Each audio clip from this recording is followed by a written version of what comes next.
Maatii jireenyaa ergaa soorannaa, bishaan jireenyaa sirkaatti dhunnaa. Sagalee keetiin jaatiin argannaa, sirra adda baanee akkamiin jiraannaa. Lakkii sinifnu atoo jaalalaa, sinuuf ijaaree mana galgalaa. Lakkii sinifnu atoo jaalalaa, sinuuf ijaaree mana galgalaa. Yesuus humna kee, Yesuus humna kee, dachaanuuf kenni mootummaa kennu qopheessa inni.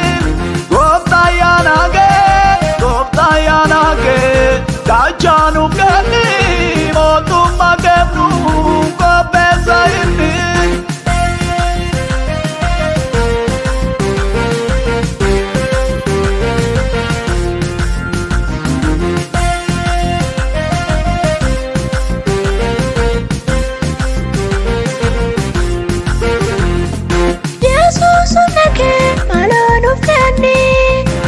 Mootummaa kennu qopheessa inni.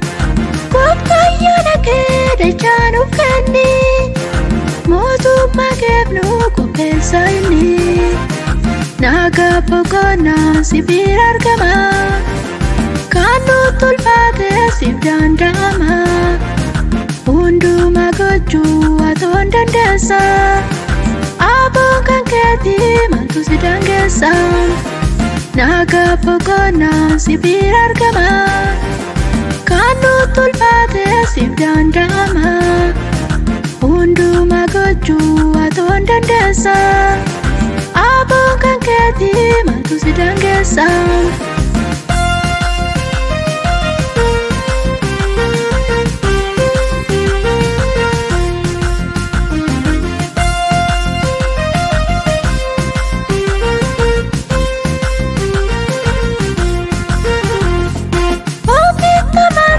Dubbattu chatta, guddaadhaati waan feete goota.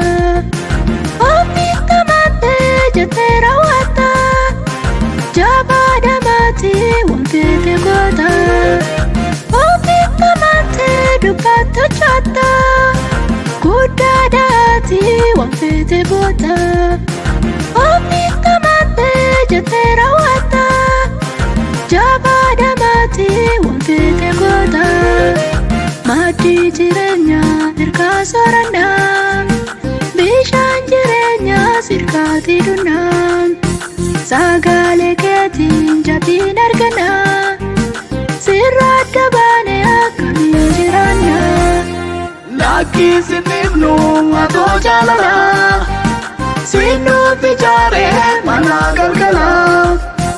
Lakkii sinifnu atoo jaalalaa, sinuuf ijaaree mana galgalaa.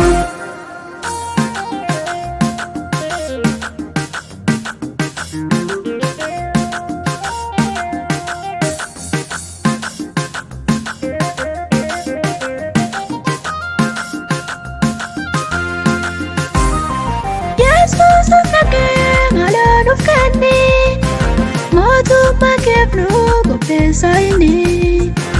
Gooftaa yaana kee dachaanuuf kenni, mootummaa kennu qopheessa inni. Karaaf dhugaadhaa jireenya maatii, sinaaleen jiru galuun waaqatti.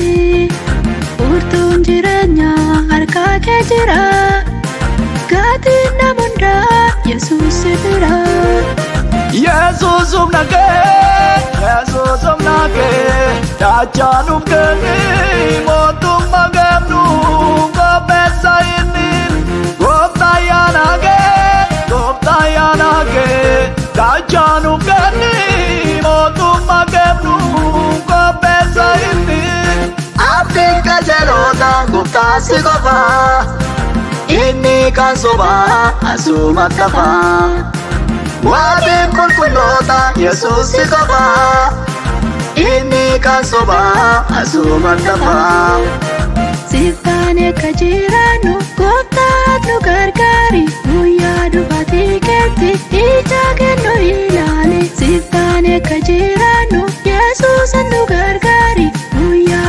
dhufaatii keetti karaa keenya ilaali. Siiftaan akka jiraannu gooftaan nu gargaari. Guyyaa dhufaatii keetti ija kennu ilaali. Siiftaan akka jiraannu Yesuus nu gargaari. Guyyaa dhufaatii keetti karaa keenya ilaali. Siiftaan akka jiraannu gooftaan nu gargaari. Guyyaa dhufaatii